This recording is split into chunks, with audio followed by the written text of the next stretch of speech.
Boa noite, sejam bem-vindos ao videocast da Comissão de Valorização Profissional da Sociedade Brasileira de Mastologia, Regional São Paulo.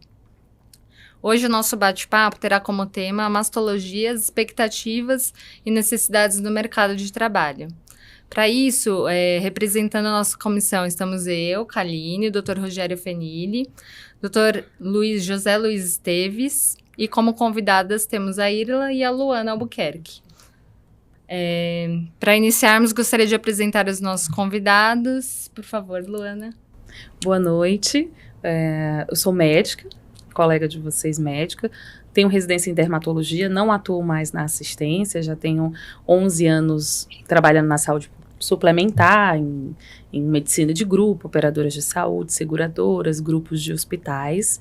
E eu vim aqui falar um pouquinho, compartilhar um pouco como visão de gestora do que a gente tem de expectativa para os colegas mastologistas. Legal, obrigada. E você, Irla? Eu sou Irla, sou cirurgiã geral e atual residente de mastologia do R2 do Hospital da Mulher.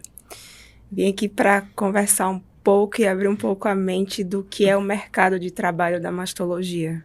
Legal, obrigada. Então, vamos dar sequência. Para isso, vou começar com as perguntas direcionadas ao Dr. José Luiz, que é o coordenador da nossa comissão, e falarmos algumas questões relacionadas ao tema de hoje. Dr. José Luiz, o senhor está formado em mastologia já há 33 anos. Durante sua trajetória, quais foram as maiores dificuldades que o senhor encontrou? Boa noite a todos, obrigado por estarem aqui nos assistindo, né? A gente da comissão tentando levar alguma coisa interessante, principalmente para os jovens mastologistas aí do estado de São Paulo e do Brasil, quiçá.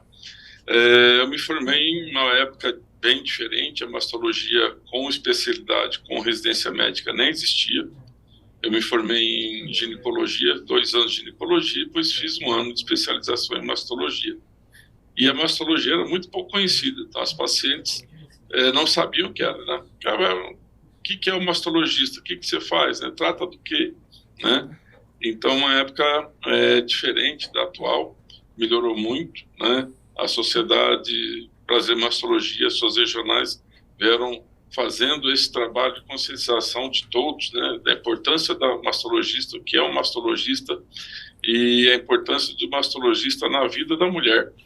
E no começo, muito difícil, né? A gente, minha cidade que eu moro hoje, é uma cidade média, 480 mil habitantes, tem uma região aí de 1 milhão, 1,5 milhão de habitantes, que a gente recebe pacientes de toda a região, mas ainda vivo de ginecologia e obstetrícia, não faço mais, em mastologia.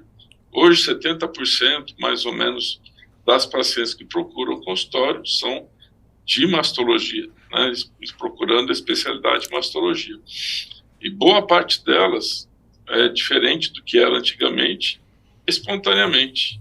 A maioria das pacientes que vinham anteriormente eram encaminhadas de colegas, né? Então, o ginecologista ou cirurgião geral encaminhava para a gente um caso ou outro de mastologia. Os colegas tinham receio de encaminhar porque a gente fazia ginecologia também. Então, tinham esse medo de perder a paciente.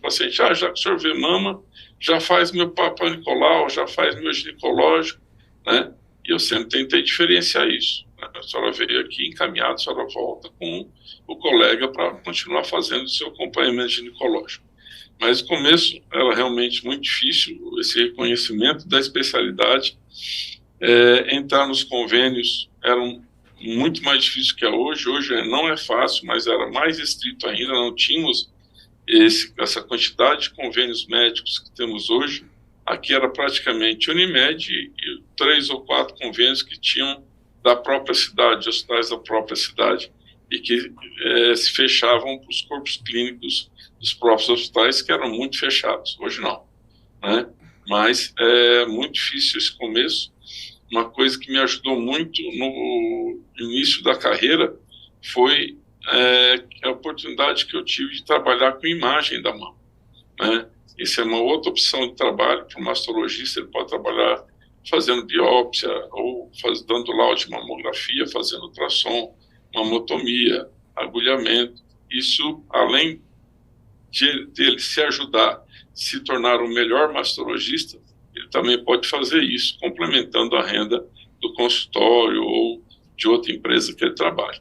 Então, eu acho que muitos colegas hoje vivem mais da imagem da mama, sendo mastologista, do que como mastologista mesmo, sendo mais uma opção de trabalho e que está disponível, né? É um mercado muito bom. Os radiologistas não gostam muito da imagem da mama, tem os que gostam, se dedicam, mas geralmente hoje eles preferem mais a ressonância magnética de corpo total, de crânio, outras áreas, e menos da imagem da mama, que é bastante complicado, e os exames não pagam bem, né? O ultrassom de mama não é um exame que traz muito rendimento para o colega, a mamografia um pouco mais, as biópsias sim, né? Os procedimentos sim, mas não é um atrativo grande para o radiologista geral hoje. Então essa é uma área também muito interessante. Graças a Deus vem mudando, a gente trabalha numa faculdade com formação de mastologistas, a gente tem curso de residência médica aqui em mastologia, e a gente vê os meninos e as meninas saindo da residência, hoje alguns já com o mercado de trabalho definido na região, ou na cidade, ou na cidade de origem, ou já por empresas que os contratam para trabalharem em obras específicas, né? Você vai trabalhar com um convênio em tal lugar do Brasil. E o pessoal já sai empregado aí, né? Muito diferente do que era antes. Mas, mesmo assim, a gente vê alguns que ficam bastante tempo ainda andando com mastologia e ginecologia junto.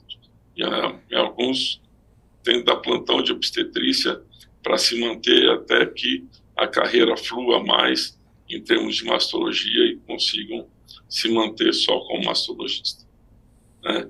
Acho que a formação ainda de uma residência médica só em mastologia eu acho meio complicado, porque o início é muito difícil, né? Principalmente quem vai para cidades médias, cidades pequenas, é difícil viver só de mastologia. Tá ótimo, doutor. Acho que o senhor até abordou as outras questões que eu tinha. Uma segunda, né? Inclusive, também acrescentou essa parte do interior, que também era uma dúvida bastante importante em relação a quem fica aqui em São Paulo e, às vezes, quem vai para o interior, né? Se tem um mercado... São duas realidades diferentes, né?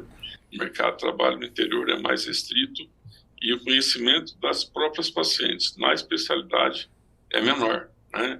Muitas falam, mas o que é uma... Perguntam ainda, né, em 2024, o que é mastologista, o que faz, né? É só câncer de mama, né? Então é isso, ainda tem essa dificuldade ainda para o colega. Tá ótimo, doutor, muito obrigada. Agora eu vou aproveitar e fazer algumas perguntas para o doutor Rogério, pautando mais sobre credenciamento com convênios e a parte de equipes de mastologia. Doutor, o senhor enfrenta ou já enfrentou alguma dificuldade para compor equipe de mastologia para atuar nos serviços que o senhor gerencia? Boa noite. É um orgulho fazer parte dessa comissão junto com o Zé Luiz e a Kaline. Eu acho que o tema do mercado de trabalho é sempre importante, principalmente nessa época agora que as residências estão acabando, né? E a gente vai ter uma enxurrada de médicos aí caindo no mercado e é importante discutir isso, né? Quando a gente trabalha no mercado privado, você tem duas opções. Você tem ou o consultório privado, né, onde você vai atuar e aí você enfrenta alguma dificuldade nessa questão de convênios, que eu acho que é até a próxima questão a ser abordada, ou você vai trabalhar para um plano de saúde específico, e depois a Luana vai falar melhor sobre isso, dessa questão, quando você vai formar uma equipe, né? Quando você busca basicamente formar uma equipe hoje, o que eu espero de um profissional que eu vou contratar para minha equipe? Eu atuo em um plano de saúde específico, eu espero primeiro a disponibilidade. Geralmente o residente, quando sai, ele tem ainda a questão da disponibilidade, né?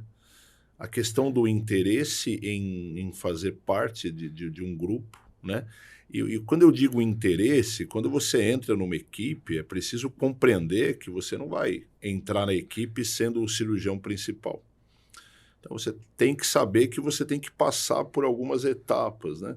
Primeiro você vai ali atender ambulatório, muitas vezes, e aí outro assunto que a Ilha vai abordar depois, quando você sai da residência, você não tem ainda aquela segurança de assumir os casos para si e resolvê-los, tanto do ponto de vista clínico quanto do ponto de vista cirúrgico, né?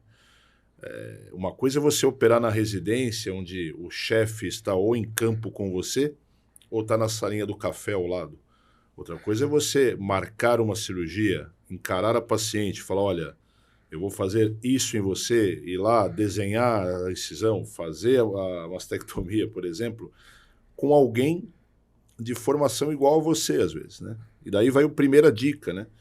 A gente, quando forma equipe, por exemplo, no começo os médicos vão atender no ambulatório, mas a partir do momento que eles vão ganhando uma questão cirúrgica, no começo eu ou algum membro mais experiente da equipe vai operando com eles, até para que ele ganhe uma experiência, ganhe uma segurança disso, né? Depois a gente vai largando, as duplas vão se formando e vão fazendo, né? O que eu tenho de dificuldade hoje nisso é o médico ter a segurança de assumir um papel nessa equipe, né? Muitas vezes não se compreende o mercado de trabalho, né? Aí também é outro assunto que a Luana vai poder abordar depois, a questão da remuneração, né? Remuneração por consulta, remuneração por hora. Às vezes a expectativa do médico é sair já ganhando muito, fazendo cirurgias mirabolantes. O mercado não é assim, né? Eu brinco que nas aulas de mastologia, né, todo mundo só fala de câncer, câncer, câncer, e essa não é a realidade do consultório, né, Zé? É doença benigna, né? Dor mamária, esse é 90% do consultório hoje em dia, né? O câncer é um ou outro ali, não é a rotina, né? E eu brinco que só se discute câncer, e às vezes patologia benigna fica um pouco de lado, que é a nossa rotina. Mas o que eu busco é isso, uma boa formação, né? A gente olha os residentes se formando, vê de onde veio, de que serviço que veio.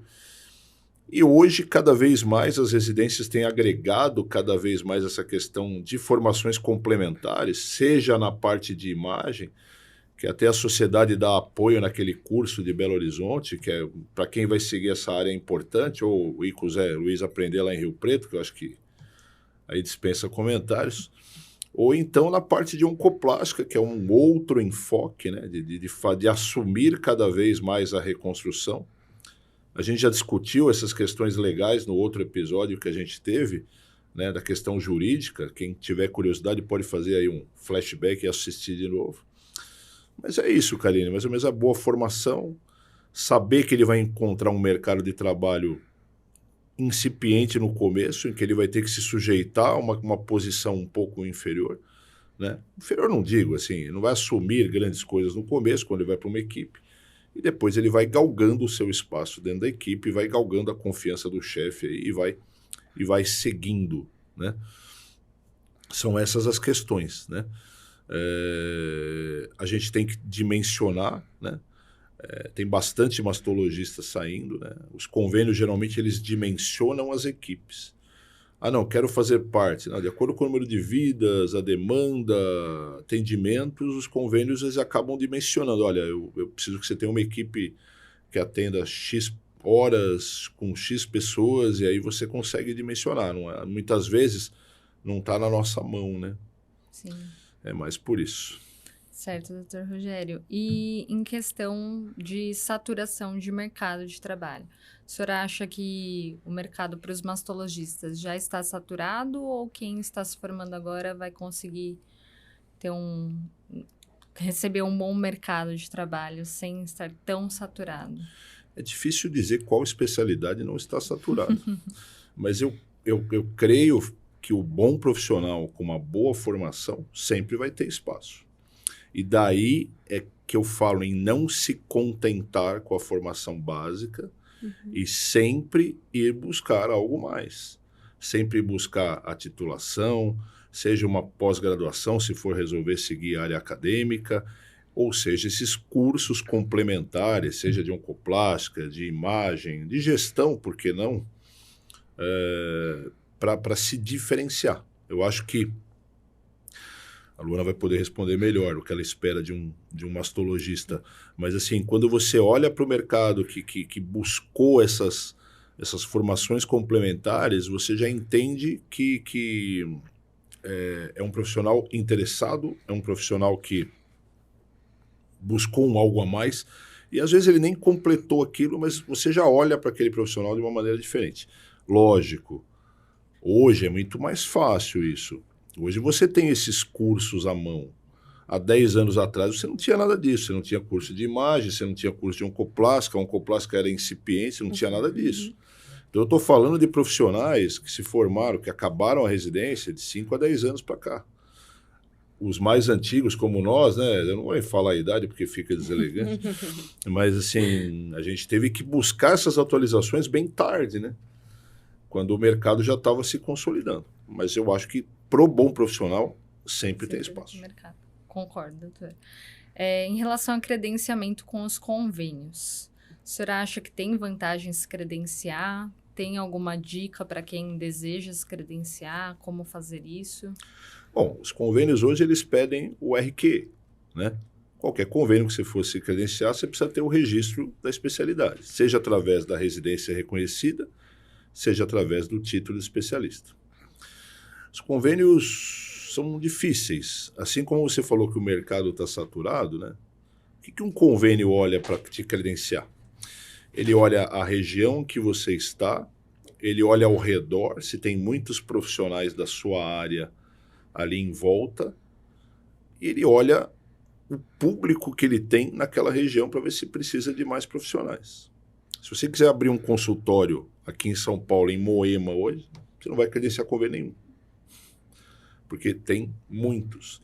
Então, o profissional novo, o que eu aconselho é buscar regiões mais periféricas ou tentar olhar para o mercado da onde não tem tanto profissional naquela especialidade e conversar com o convênio, né? Escuta, onde que você precisaria de um profissional como eu? Onde que está carente? Eu acho que, mas é difícil credenciar hoje. Os convênios, até por estarem saturados, né, exigem bastante coisa e muitas vezes você completa todos os pré-requisitos e mesmo assim o credenciamento não vem. Eu buscaria essa questão, fugir dessas regiões muito populosas de médicos, porque ali você não vai credenciar o seu convênio. Tentar buscar essas regiões mais periféricas e estudar o mercado para saber onde que precisa mais daquele tipo de profissional. E o senhor acha que tem alguma vantagem em se credenciar ou o senhor acha que dá para tentar? Eu acho que é difícil não credenciar, né, Karine? Porque, veja bem, a paciente que vai fazer tudo bem, eu acho que tem gente que vive de consultas particulares, tudo, mas a maioria das consultas particulares, a paciente tem um convênio. Sim. Porque, veja, quem vai fazer um tratamento oncológico hoje em dia é um tratamento demorado e bastante custoso. Ela vai fazer quimioterapia, vai fazer rádio, ela precisa de um hospital de apoio, ela precisa de um nutrologista. Poxa, eu conto nos dedos as pessoas que podem fazer tudo isso de forma privada, né? Eu acho que você pode até obter a questão do particular e na maioria das vezes o cara que atua particular, ele trabalha com a questão do reembolso, que é outra questão. Não é um particular puro, né? Acaba sendo mais um reembolso. Eu acho que tem que credenciar, até porque a sua visibilidade no começo da carreira vem lá do escopo do convênio. Hoje você tem ferramentas como o Instagram, o Facebook. O Facebook é coisa de velho, né? Minha filha me disse isso esses dias. É só Instagram agora. E que também são ferramentas de divulgação. Mas no momento que a paciente vai te procurar, ela vai olhar nessas ferramentas, Google, Instagram, e vai olhar lá nos credenciados do convênio. Se ela puder passar num credenciado que ao mesmo tempo seja confiável e esteja ali à mão, ela vai preferir. Então eu acho que tem que buscar o credenciamento. Pode ser que no segundo momento da carreira você opte, não, agora eu vou trabalhar só com reembolso, mas de princípio eu não vejo como a pessoa iniciar desbravando aí só para consulta particular. Obrigada, doutor Rogério. Agora eu vou direcionar algumas perguntas para a doutora Luana, relacionadas a essa questão de gestão e convênios. Luana, quando você vai contratar um profissional, o que você espera dele? Eu vou até aproveitar aqui e completar um pouquinho, acho que o Rogério mencionou, é bem relevante a gente falar para quem está terminando a residência, né? Hoje, se o colega ele tem interesse de trabalhar com convênios, é importante que ele tente sair um pouco dos centros mais populosos, tá? Hoje a gente tem, todas as operadoras acabam tendo ferramentas justamente para dimensionar. Então, há uma tendência das operadoras de não querer ter excesso de profissionais no mesmo local, porque aquilo pode gerar até reconsultas, né? Você acaba tendo um custo maior porque a paciente quer passar por 3, 4 profissionais, e isso do ponto de vista de gestão de custo não é tão interessante. Então, para os colegas que querem trabalhar com as operadoras de saúde, é interessante que busquem locais onde a gente entende que ali há ainda um espaço. Mas trazendo um pouquinho para o mercado hoje em dia, você tem 2 cenários importantes que é importante a gente diferenciar. A gente tem os grandes grupos de medicina de grupo, hoje dentro do Brasil, que cada dia estão ficando mais restritos, até por esse movimento que a gente teve de aquisições e de compras, e a gente tem os planos menores. Os planos menores, eles ainda trabalham um pouco com aquele modelo que a gente chama de fee-for-service, né? Que é o colega se credencia e ele vai receber à medida que ele produz, seja uma cirurgia, seja um atendimento. Hoje, o que é que a gente busca, falando um pouco dos grandes grupos de medicina de grupo, e pensando em São Paulo especificamente, que é um estado grande, mesmo as cidades do interior são cidades com estruturas bem importantes, que tem uma capilaridade importante desses grupos de convênio, a gente tem buscado um profissional, não é puxando um pouquinho para o meu lado, tá, gente? Mas que tem uma noção de gestão e de sustentabilidade da saúde, tá? Aquele profissional que ele é excelente do ponto de vista técnico, mas ele não consegue entender o mercado de saúde como um todo, a sustentabilidade do negócio como um todo, ele acaba não sendo um profissional interessante para trabalhar com a operadora de saúde, porque dentro da operadora a gente quer o profissional técnico que seja bem capacitado, que entregue valor aos seus pacientes, mas ao mesmo tempo ele precisa entender que existe um negócio por trás que precisa ser sustentável. Então, esse conhecimento da gestão é o que a gente acaba procurando bastante hoje em dia quando a gente vai captar um profissional.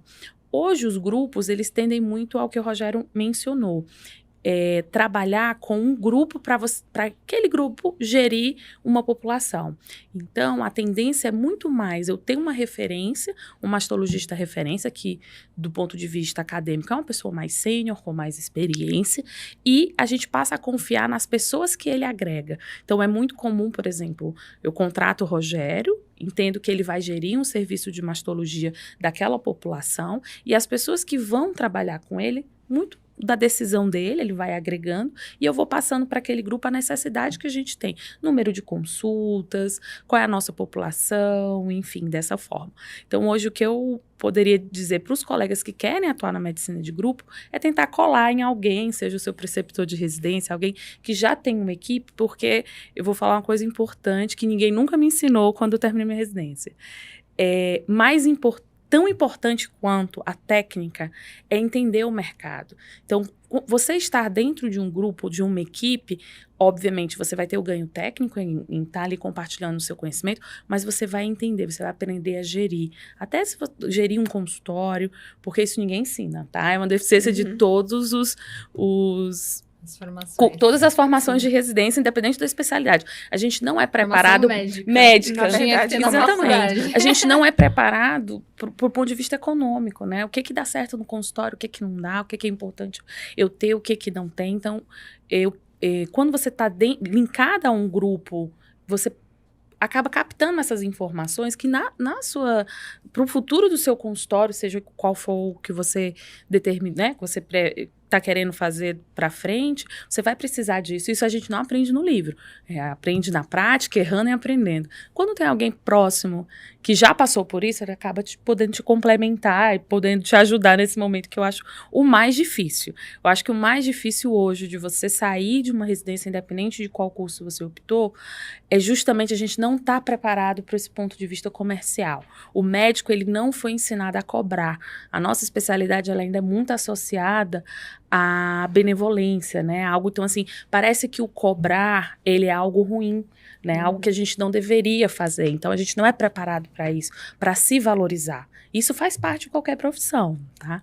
Então, acho importante. A gente busca um profissional que tenha essa visão do mercado de saúde como um todo, entenda a sustentabilidade do negócio. Obrigada, Luana.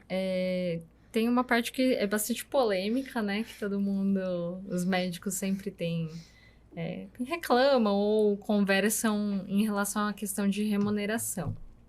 Como que você, como gestora, vê uma maneira de manter boas remunerações para atrair bons médicos e não perder em qualidade, principalmente, dos atendimentos e serviços?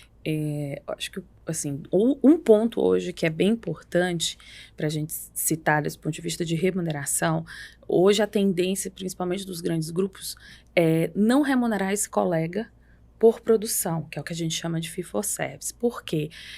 As nossas tabelas médicas, elas são muito defasadas, né? Então, se você for remunerar um colega pelo procedimento associado àqueles valores de uma CBHPM, de uma AMB, que são as tabelas médicas, a remuneração ela fica muito aquém da responsabilidade do procedimento, principalmente se tratando em procedimentos cirúrgicos. Então, a tendência hoje é que a gente remunere o colega, tente atraí-lo, podendo passar para ele uma previsibilidade de recebimento. Então, muito mais com a visão de uma gestão de uma equipe do que propriamente dito por procedimento. Exemplo, se contrata uma equipe, acerta-se os honorários, aqueles honorários vão ser fixos.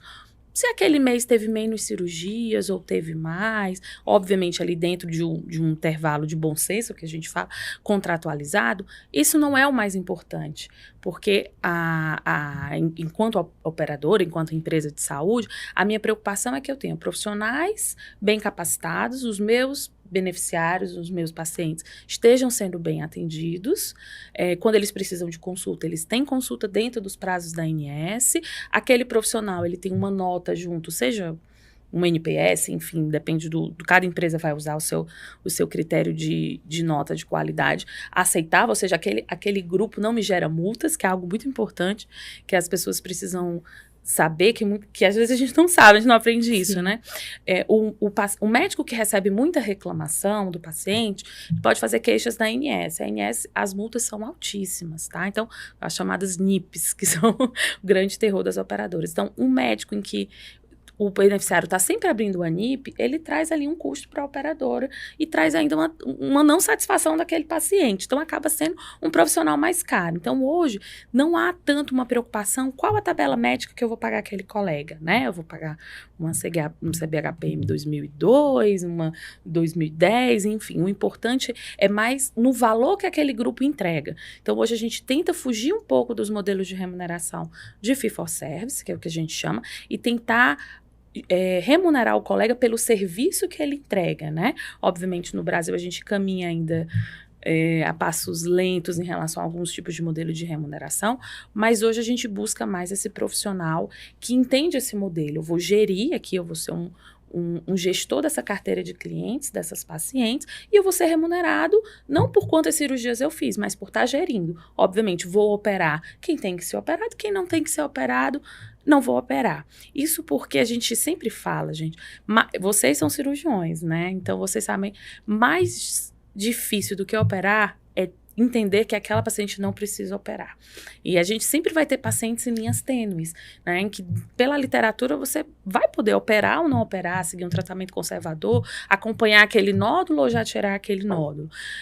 Quando o colega ele recebe um estímulo por produção, naturalmente, às vezes, você pode desviar o seu caminho ali sempre para operar e não tratar tanto o tratamento conservador. E eu sempre falo, um tratamento conservador, ele tem que ser remunerado tal qual uma cirurgia, porque do ponto de vista até emocional da paciente, às vezes é muito mais difícil você acompanhar aquela paciente, ter a regularidade, estou usando o exemplo de vocês, acompanhar aquele nódulo antes de tomar uma decisão, do que falar para a paciente, ó, você vai para a cirurgia e você vai operar. Às vezes é muito mais difícil acompanhar a paciente do que operar. Então, hoje a gente busca esse profissional que tem essa sedimentação importante do ponto de vista ali de gerir aquela carteira e entender que ele vai ser remunerado pelo bom serviço que ele vai prestar e não necessariamente porque ele operou 10 ou 15 pacientes naquele mês. E você... Desculpa. E houve uma evolução, né, Luana? Porque antigamente esse sistema de pacotes trabalhava com bandas, né? Isso. Que davam um mínimo para o médico operar para entrar naquele pacote, né? O que forçava ele até a indicar cirurgias necessárias, procurando atingir aquela meta, né? E hoje eu vejo que esses grupos, até do que eu faço parte, trabalha mais com protocolos, né? Perfeito. E desde que a cirurgia seja bem indicada, eu não operei nenhuma paciente esse mês, mas eu atendi todas as pacientes, tratei todas corretamente, tudo bem. É isso que a gente acaba olhando hoje, não que o colega produziu. Isso que você falou é o que a gente vê ainda de forma importante, né? Então, eu te dou uma banda, né? Que é o que a gente chama de banda, é o quê? O mínimo de cirurgia. Não, você só vai receber o pacote se você operar 10.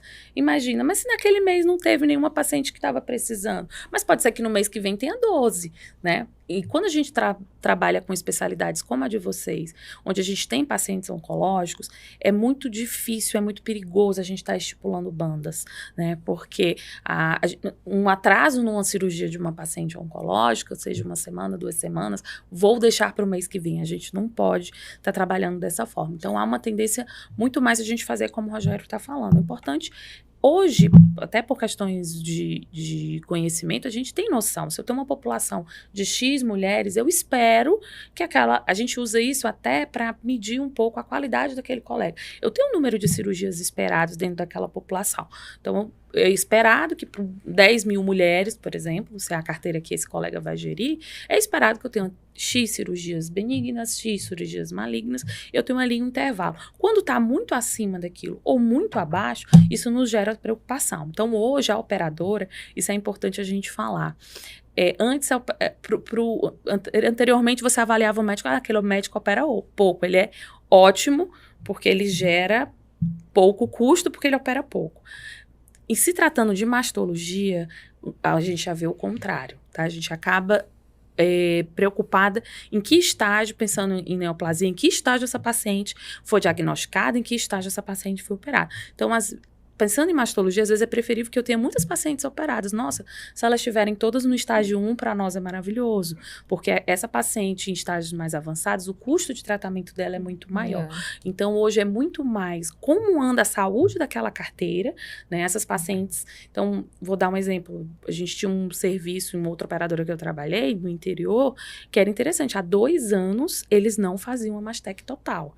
Eles só faziam quadrantec. Então, isso... em termos de entrega de valor, é algo maravilhoso, né? Eles estavam conseguindo diagnosticar essas pacientes todas em estágios iniciais da doença, o que não precisava fazer uma mastec. Não seria muito injusto se eu estivesse remunerando esses colegas por procedimento? Porque a mastec paga mais com a quadrantec, né? Mas olha o benefício do ponto de vista de gestão de saúde que aquele grupo estava nos entregando, né? Eles estavam entregando uma saúde populacional daquela carteira maravilhosa. Essas pacientes estavam fazendo quadrantec, estavam indo para as suas radioterapias, não estavam precisando de quimioterapia, e eu ia remunerar o colega, ele ia ganhar menos por ele ser mais competente, não é justo.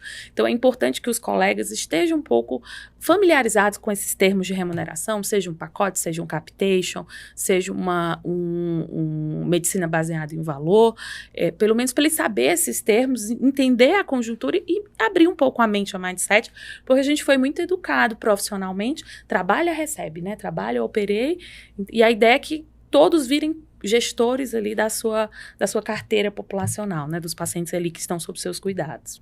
É interessante saber que também o convênio tem a gestão, né, em si tem essa preocupação também em manter qualidade e tem pensado em novas formas de remuneração, né, para tentar manter todo mundo satisfeito, tanto os usuários quanto os prestadores de serviço.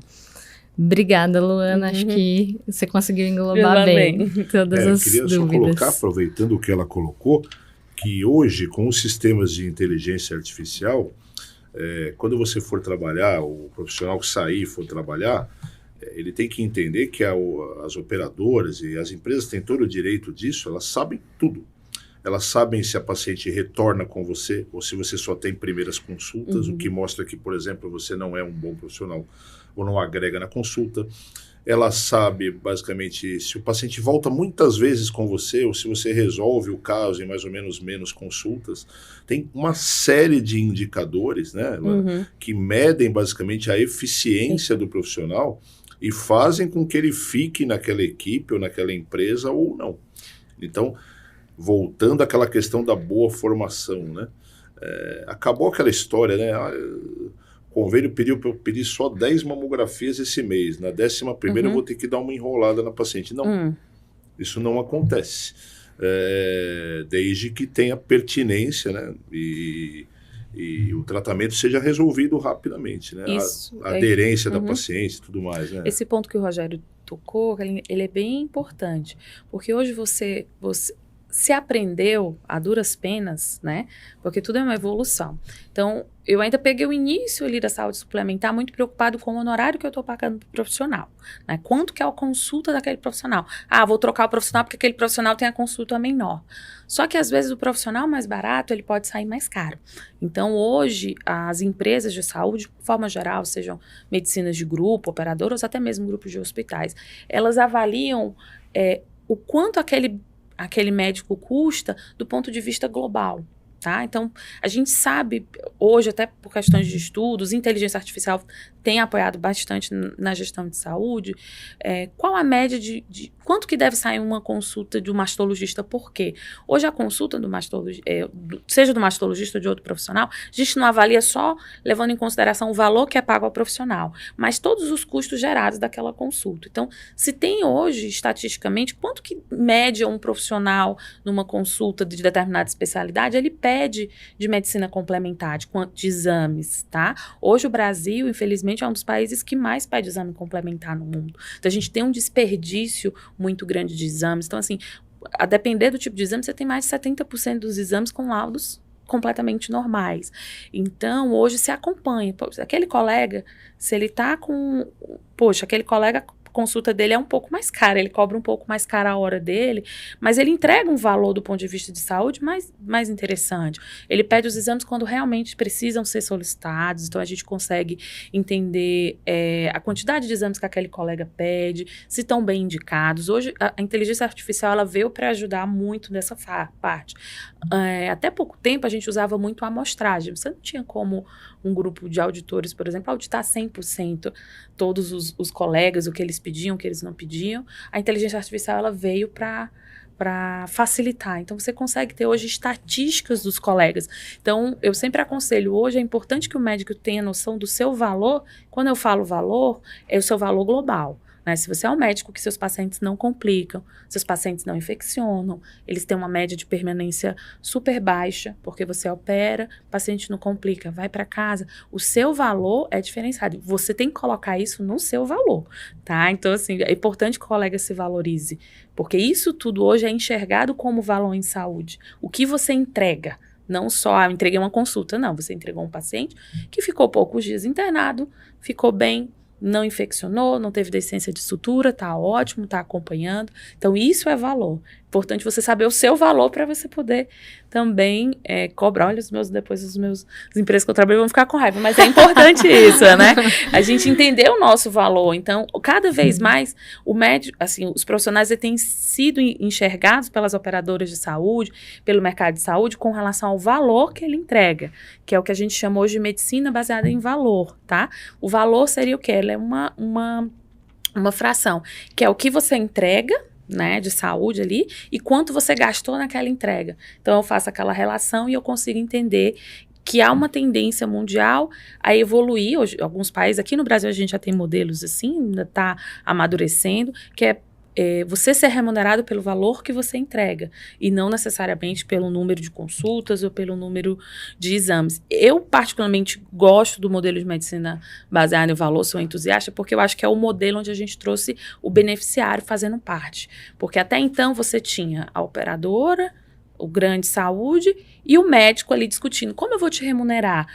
Mas você tem no meio ali o mais importante, que é o paciente. Então, quando eu trago o paciente para esse modelo, porque a opinião dele importa, a percepção que ele teve do médico, eu fui bem atendido, porque a gente entra, às vezes, um médico do ponto de vista econômico, ele é ótimo, é um médico que tecnicamente é muito bom, mas não tem empatia, os pacientes não se sentem acolhidos, eles não se sentem abraçados por aquele médico, e isso gera uma pool de reclamações. Eu sempre falo para o colega, o que a gente observa contratando tantos médicos? Não importa quantos diplomas você tem pendurado atrás do seu consultório.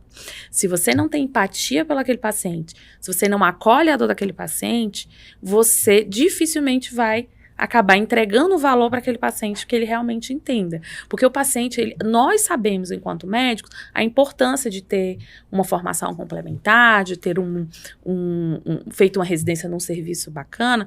Para o paciente, ele está muito mais preocupado se você deu bom dia para ele, se você sorriu para ele, do que quanto. Então, assim, dificilmente uma operadora recebe uma reclamação. Eu fui no doutor X e ele tinha pouco diploma. Então, eu fui no doutor X e ele não tinha uma subespecialização em oncoplástica mamária. Os pacientes não reclamam disso. As reclamações que a gente recebe é sempre: o médico foi grosseiro, o médico não olhou meus exames, não me deu bom dia. Então, essa percepção de valor, ela tem entrado para a remuneração dos colegas. Então, eu acho importante que a gente está colocando o paciente ali. Opa, vocês estão aí decidindo quem vai me atender, como que eu vou me atender, mas eu quero dar a minha opinião. Então, é importante os colegas estarem atentos a isso, porque as operadoras estão olhando. Mas, Luana, só uma observação sobre é o NPS que você está falando, né? Que é o índice de satisfação.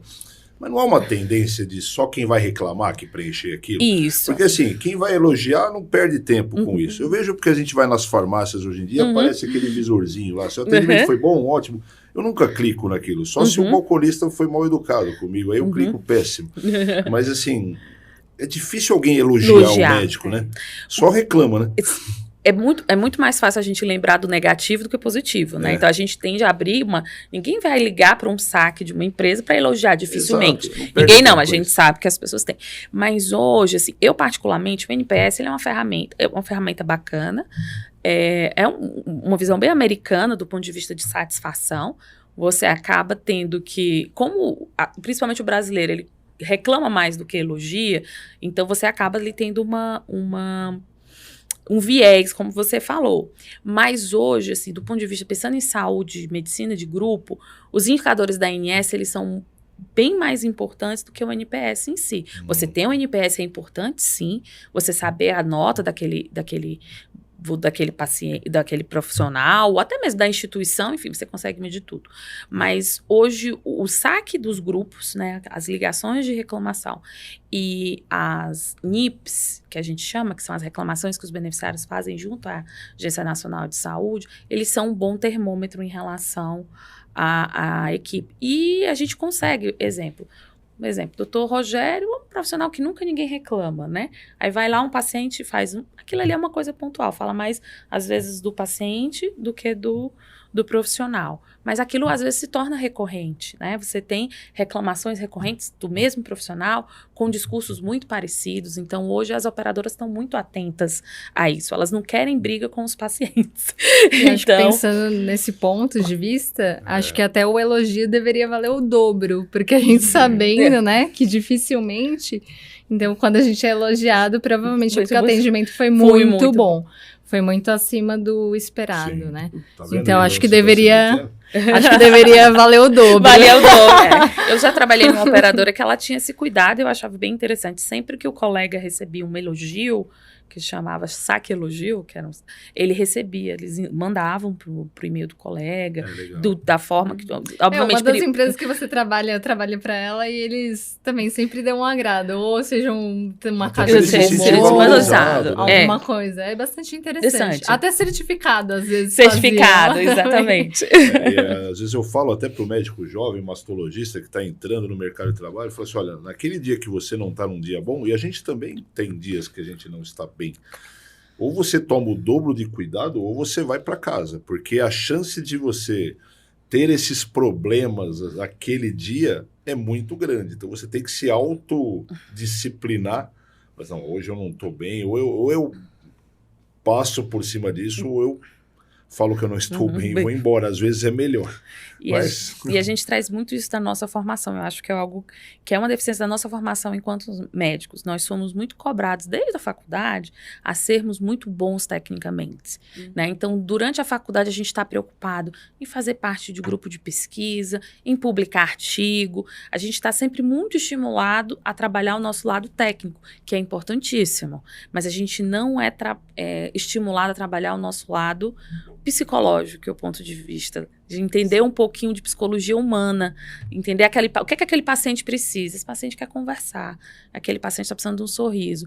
E hoje, do ponto de vista do outro lado que eu estou como gestora, eu enxergo o quanto isso diferencia vários profissionais. Às vezes as pessoas falam, poxa, fulano foi para fora, fez tanto curso. Às vezes tem um profissional que nem tem tanta formação técnica quanto aquele colega, mas ele é o querido dos pacientes. Eu já vivenciei isso. Por quê? Ele traz uma percepção, quando você vai olhar, é a forma como ele cuida daquele paciente. Então, para os colegas que estão saindo da residência, a formação técnica é muito importante. Óbvio, eu não digo que é importante, é o básico que a gente tem que fazer enquanto médico, é nossa obrigação. Mas o que faz diferencial hoje em dia, é importante, assim, diferenciação de um profissional para o outro, é a percepção que o paciente tem de que ele é bom. Então, trabalhe também, não é nem só o se vender do ponto de vista de marketing, mas você ter aquele bom senso, aquela empatia de individualizar o que é que cada paciente quer, além da parte técnica. Se eu pudesse dar essa contribuição. Até porque depois a Irla vai falar isso. A maioria das residências hoje são públicas, em hospitais públicos, onde você lida com um tipo de população. Às vezes, quando você vai para o serviço privado, você encontra um outro tipo de população.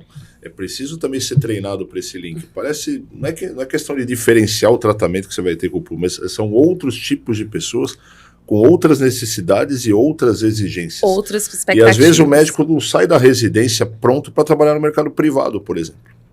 Até porque o perfil do consultório, como você mencionou, é bem... A gente acaba fazendo residência em serviços acadêmicos, né? Em grandes centros de referência. Então, a gente está ali muito na academia, que a gente fala, né? Bem acadêmico, casos, assim, super difíceis. E a gente acaba tendo que policiar. Vou trazer um pouco da minha experiência de consultório, como dermatologista, que atuei na assistência, não atuo mais. Mas, às vezes, você se frustra um pouquinho no consultório, porque você acha, poxa, mas eu já atendi, no meu caso, nossa... Atendi 10 pacientes, 7 eram acnes, né? Cadê aquelas psoríases complexas, aqueles casos? Não faz parte. Então, você precisa também entender o que você vai encontrar no consultório para você não criar frustrações ou ficar entediado e acabar descontando aquilo no paciente, né? Porque acaba fazendo parte ali da rotina. Então, o que o mercado privado te exige é diferente do que o SUS te exige, porque são perfis de pacientes diferentes, cada um com as suas necessidades e peculiaridades. E aí ela vai falar pra gente, é professora. Muito obrigada, Luana, foi excelente, viu? Então agora, aproveitando que a gente tem a Irla, né, que vai terminar agora o curso de mastologia, fazer algumas perguntas sobre as suas expectativas do mercado de trabalho. Você acha que a residência de mastologia te preparou de uma forma adequada para você agora entrar no mercado de trabalho? Você se sente segura? Como que você tá, Irla? Então, primeiro eu queria agradecer porque eu acho que eu já recebi um bom caminho andado da aula que eu precisava aqui, porque Luana foi muito esclarecedora. Quando ela chega e que ela fala que a formação médica, ela tem esse déficit. A gente não aprende a lidar com dinheiro, a gente não aprende a entender qual é o nosso valor, qual é a nossa função. Então, não é um problema da minha residência, da minha formação de mastologia, desde a cirurgia geral, que é esse déficit, desde quando você sai da faculdade, a gente não consegue entender o que é mercado de trabalho. E sempre tem aquele estigma do sacerdócio da medicina, de que você não pode colocar valor, de que você não...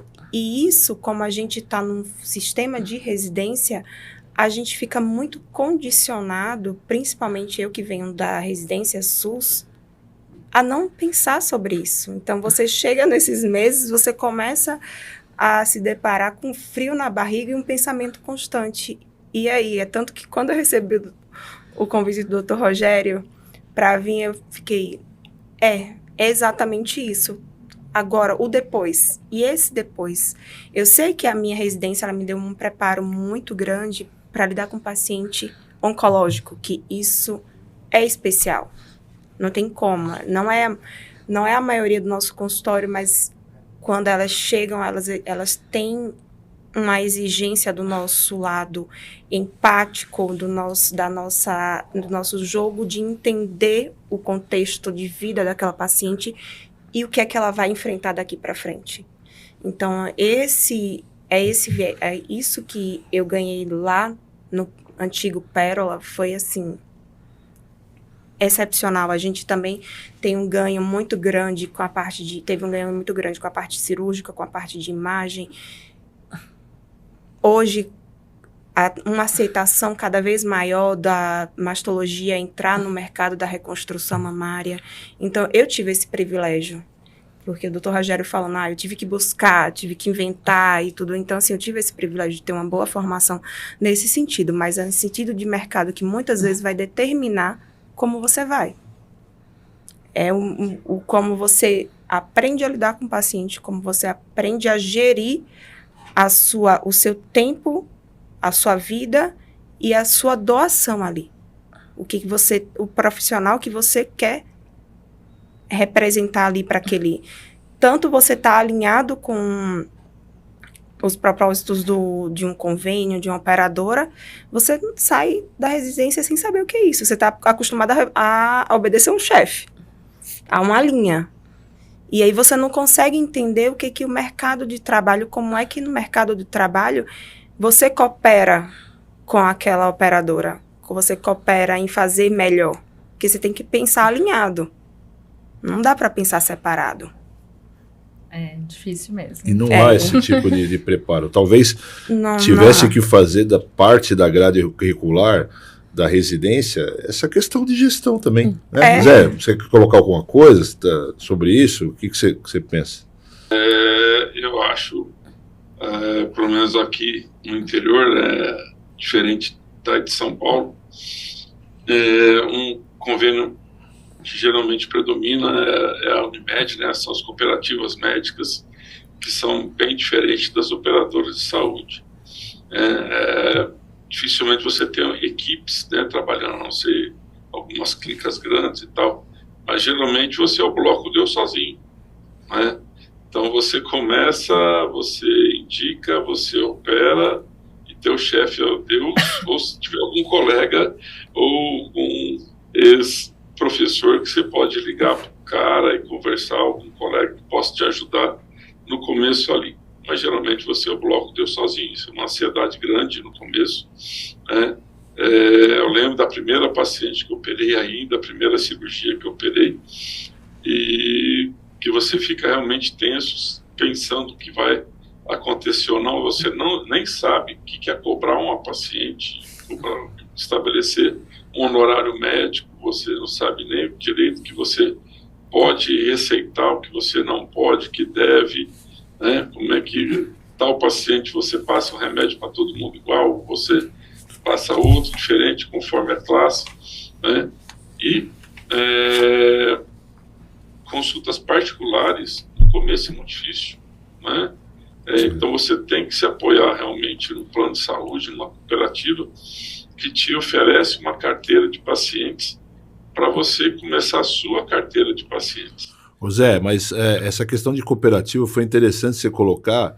É diferente de operadora de saúde, diferente de convênio, né? Assim, a questão do mercado, já que você comentou sobre a cooperativa, como que é a entrada do médico numa cooperativa dessa? O que ele tem que fazer? Ele tem que comprar uma cota? Como é que funciona? Aqui eu sou vice-presidente da Unimed aqui de Rio Preto. Eu falei com a pessoa certa. Aqui a maioria da Unimed é um sistema que não é um sistema, né? Cada cidade tem uma Unimed, ou mais de uma, geralmente uma só, né? Que são singulares. E ela rege o modo de trabalhar.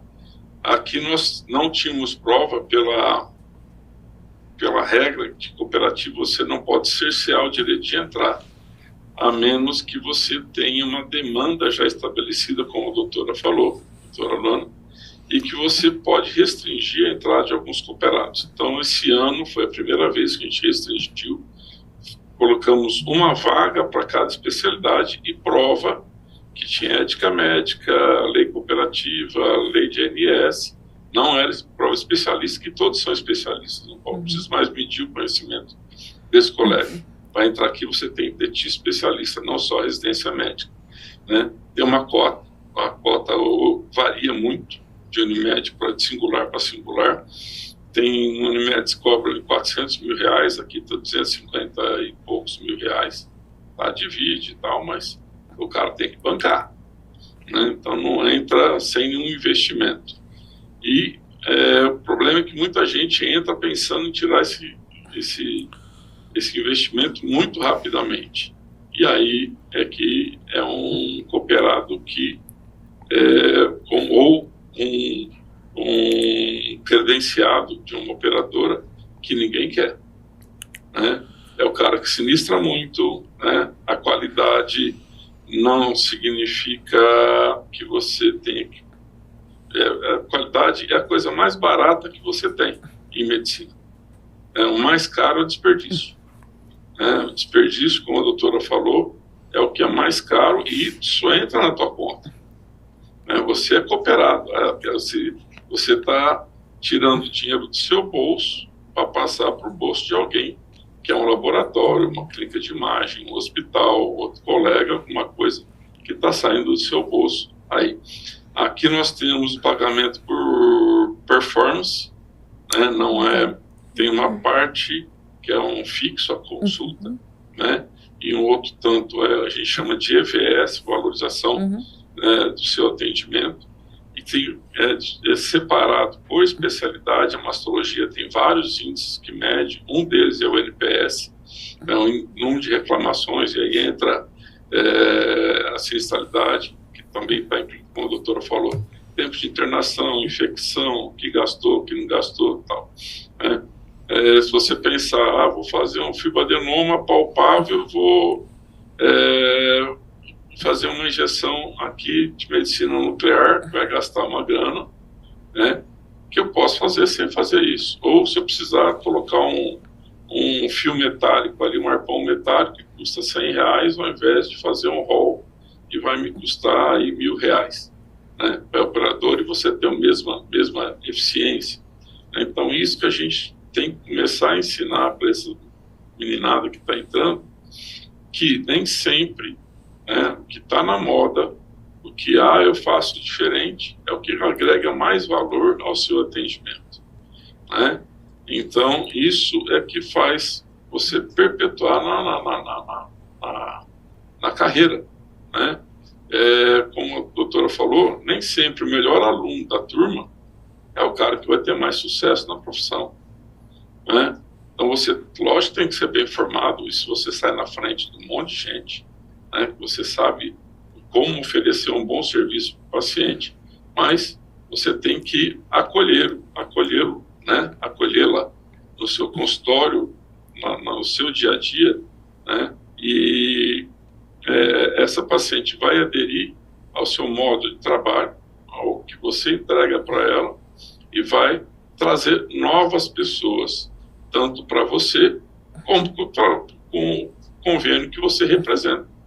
Eu fui lá do Dr. Rogério, que atende o MINT, né? Então o MINT é um bom X, né? Apaga o MINT aí, né? Atende um convênio, e esse convênio é muito bom, que me oferece o Dr. Rogério, que eu possa ser atendido por ele, né? Então isso agrega valor tanto para o médico como para quem está trazendo essa carteira de paciente para o médico. Então, realmente as tabelas hoje a cada vez mais em desuso, né? Isso é uma moda que a gente vê que logo vai acabar, tanto para as operadoras como para as cooperativas, e o modo de trabalhar do médico vai ter que ser repensado. Tem que pensar realmente em gestão do seu consultório, do seu convênio e da sua vida, né? Você não pode pensar com 5 anos de formado já querer ter uma casa na praia, um Mercedes, não sei das quantas, né? E você vai fazer bobagem para fazer isso. E aí sua carreira encurta, porque as bobagens levam a consequências graves ali no futuro, né? Isso aí. Então acho que isso para quem está começando, tenha calma. Né? A carreira se constrói dia a dia e não da noite para o dia. Né? Isso é uma construção tijolinho por tijolinho, como a gente vem. E a atualização, o estudo, não termina. Né? A gente está já entrando nos sexagenários aí, e a gente continua indo nos eventos, participando de reuniões, porque você não pode ficar para trás. Né? Na sua formação científica, acadêmica, tem que ser todo dia, o máximo de vezes possível. Hoje é muito mais fácil que na nossa época, como o Rogério falou. Eu fui fazer curso de oncoplástica em 2016, há 8 anos atrás, já com mais de 50 anos de idade, e tinha colegas com mais de 60 fazendo isso, se interessando em se atualizar. Eu acho isso muito interessante ainda para quem está começando, já começar com um negócio desse na mão, excelente. Vai fazer a diferença. E para quem for para cidades menores, é o bloco Deus sozinho. Não percam suas raízes. Então, procurem quem vocês têm de apoio, seus preceptores, seus colegas, para se apoiar, porque não é fácil, não. A gente chama de equipe internamente. A minha equipe. Isso é interessante, Zé, que você colocou. Uma vez eu tive um residente meu que ele acabou indo para Blumenau, uma cidade perto de Blumenau. E ele era um residente bonzinho, a gente gostava dele. E ele ligou para a gente e falou assim: eu vou ter minha primeira cirurgia na cidade e eu não posso errar. Porque se essa paciente não for bem, eu vou me queimar na cidade, nunca mais eu vou atender ninguém aqui. Aí eu perguntei para ele: você quer que a gente vá até aí te ajudar? Assim, sem alarde. Ele falou: poxa, seria muito bom. E nós fomos até lá. Isso faz muito tempo. Nós fomos lá, operamos com ele, entramos meio como auxiliares, os méritos foram dele, a cirurgia foi bem e ele ganhou segurança depois para prosseguir. Isso é um fato importante na vida do residente que você falou. Eu já tinha dito isso, né? Sempre se cercar das pessoas experientes no começo para ir ganhando aquela segurança, né? Interessante. Ila, você já tem alguma expectativa de trabalhar como mastologista agora? Recebeu alguma proposta? Pretende abrir consultório? Então, eu sou de Aracaju, né? Então, inicialmente eu tinha pensado, assim que terminar eu vou embora. Só que é isso, eu acho que comecei a pensar, eu disse, eu preciso fazer mais coisas. E eu acho que São Paulo é esse lugar, então eu resolvi ficar. Então foi a minha primeira decisão a mais difícil, eu não queria enfrentar esse bloco, apesar de que lá também tem uma equipe, um grupo. Eu disse, eu não quero enfrentar esse bloco do eu sozinho, assim, de cara, não. E aí foi quando o Dr. Rogério me ligou um dia e perguntou se eu queria, porque a gente já tinha uma identificação com ele, assim. Conheci o Dr. Rogério ano passado e a gente comecei a frequentar as cirurgias com ele. Então, quando ele me chamou, eu disse: ai, que bom, porque eu tô com uma pessoa que eu confio. Porque não é só aconselhamento técnico, é questão também de confiança, de afinidades. Então, eu aprendi muito com ele. Então, essa troca foi muito boa para mim. Então, eu realmente tive uma boa notícia esses dias, assim. Então, e agora, sim, planejar. Eu tenho muito planejamento para um consultório. Eu vejo até de alugar e tudo, mas eu sei que ainda não é a hora certa. Conversei com ele semana passada e eu acho que tenho que esperar, sim, até porque eu preciso me cercar de outras coisas em formação, porque não dá para você colocar expor a sua vulnerabilidade, a sua existência como profissional, se você não está seguramente aplanado com tudo certinho. Acho que tem que ter esse embasamento, tem que estar. E o resto chega, né? E quando ele me falou, ele veio falar assim: mas aí você vai começar só atendendo. Aí eu disse: ninguém cresce grande. Ninguém cresce grande. Eu acho que, para mim, para qualquer pessoa que está saindo agora, não adianta você ficar com essa ilusão de que você vai crescer grande. Tem que ser aos poucos. Vai indo e o mercado vai abrindo. É a ordem natural das coisas, né? Normal. É o natural, exato. Você cada vez, você mais sênior, você vai ganhando uma maturidade que te permite ali sair um pouco, a gente brinca um pouco mais do braçal, não vou atender na linha de frente, mas isso são etapas que você tem que passar para você se construir como profissional. Eu, particularmente, se eu pudesse dar uma sugestão, óbvio que cada pessoa tem uma realidade, mas você sair da residência, eu vivi essa experiência, eu também não sou de São Paulo, fiz residência no Rio, voltei logo, por outros motivos não ia voltar, ia ficar com o meu chefe da residência, mas por motivos de força maior acabei tendo que retornar. Eu não acho interessante você terminar a residência, no outro mês eu estou no consultório. Porque o consultório, ele requer uma maturidade profissional que as pessoas não têm noção, não é tão simples. Você precisa aprender um pouco de gestão, eu até falo, obviamente depois que eu enveredei, como a gente brinca, né, pro lado da gestão, fiz pós em economia, porque realmente é algo que a gente não tem formação, né, dentro da faculdade, saber a diferença de um custo por um você não sabe o que é uma receita, e hoje eu vejo o quanto é isso importante, você aprender a precificar quanto que você gasta no seu consultório, né? Você tem que colocar o papel que você prescreve, que você usa na sua impressora, ele está nos custos do seu consultório, porque isso depois, eu vejo muitos colegas usando a PJ, não se enxergando como empresários, usando a sua PJ como uma mero forma de recebimento, onde eu pago menos imposto de renda, mas sem entender que você é uma empresa mesmo. Então, você tem que se enxergar como empresa. E às vezes o colega produz, gasta e ele acaba virando ali uma bola de neve e isso atrapalha o crescimento. Então, o consultório, ele requer uma maturidade profissional, de conhecimento, de entender o mercado de trabalho. Então, eu sempre acho interessante, para quem é possível, colar numa pessoa que tem ali uma experiência que vai te agregar não só do ponto de vista técnico, mas vai te ensinar um pouco da vida, como eu falo, né? Ali da vida profissional. Acho extremamente vantajoso para quem pode, claro. Eu sempre tive essa sorte. Quando você falou de precificado, papel, eu tive um professor que ele tinha um consultório belíssimo de frente para o mar e aquilo ali eu comecei a fazer o TCC no consultório com ele, na clínica dele. E para mim aquilo ali eu achava, não, para chegar aqui a gente não sabe o preço. E aí ele fazia assim, eu com os papéis, Irla, esse papel tem valor. Isso aqui tem custo. Então eu aprendi muito cedo que qualquer coisa que você coloca no consultório existe um custo. E tem que ser bem justificado. Então, para mim foi uma grande lição, assim, logo no começo. E é isso, é como a Luana falou, a Luana estava aqui, a gente se cercar de conhecimento, a gente tem que ter esse conhecimento de gestão. Ele falou de gestão de vida, né, também é muito importante. Então, eu acho que a medicina, ela tá diferente, a gente precisa vir para o mercado de trabalho de uma maneira diferente. Tá ótimo.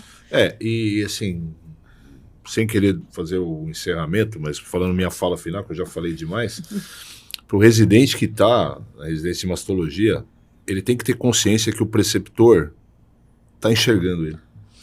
Ele sempre está vendo quem trabalha melhor, quem é mais comprometido, quem é mais interessado, quem tem uma formação melhor. E na hora de contratar, ele vai olhar para essa pessoa. Ele vai buscar a pessoa em que ele, durante a residência, enxergou melhor.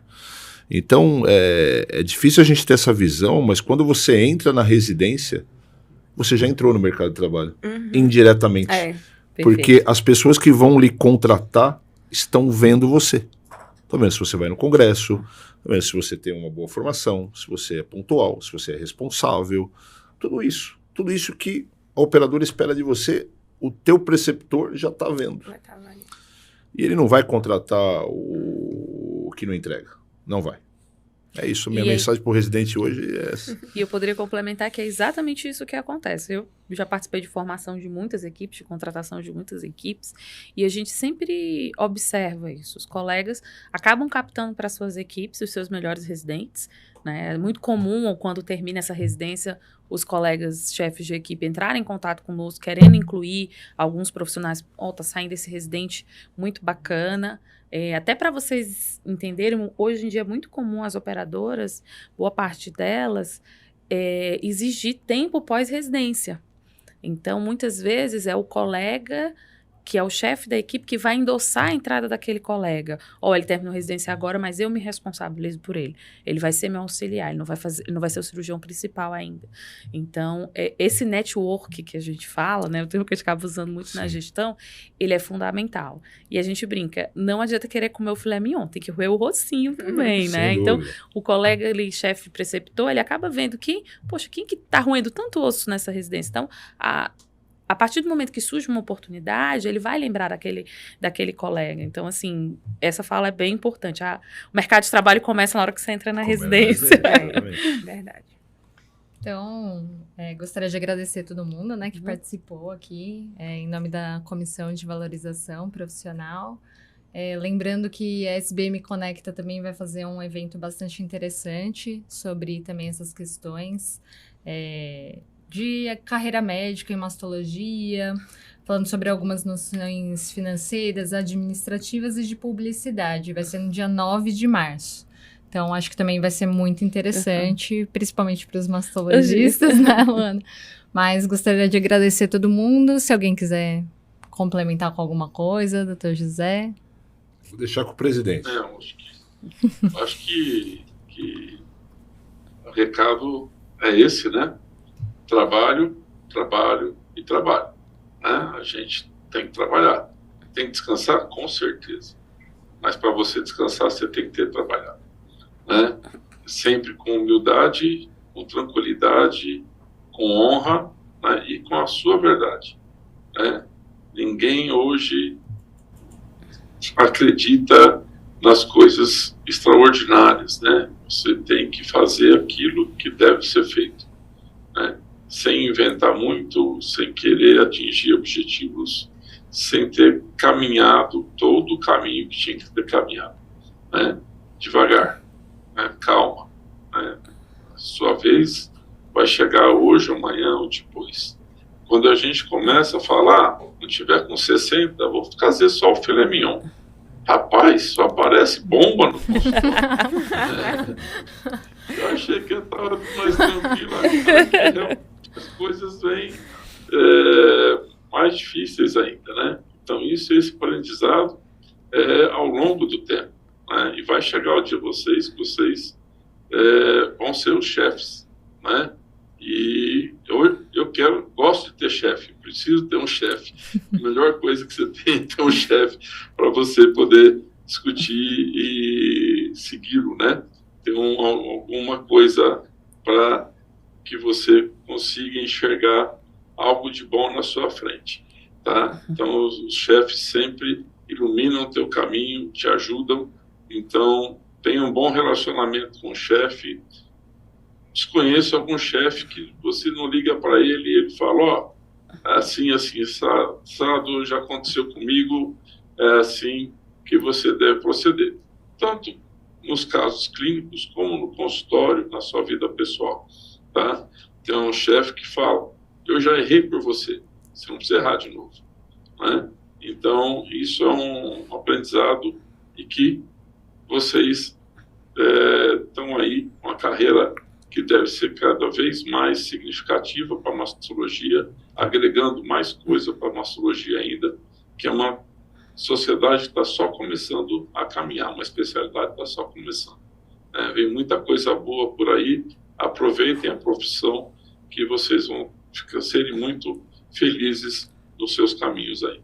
Obrigado, boa noite, obrigado. Obrigada, boa noite. Rogério, Kaline, meninas, ali, Luana, Irla, tá? Parabéns pelas colocações aí. Foi muito importante e positivo. Tá ótimo, obrigada. Obrigado.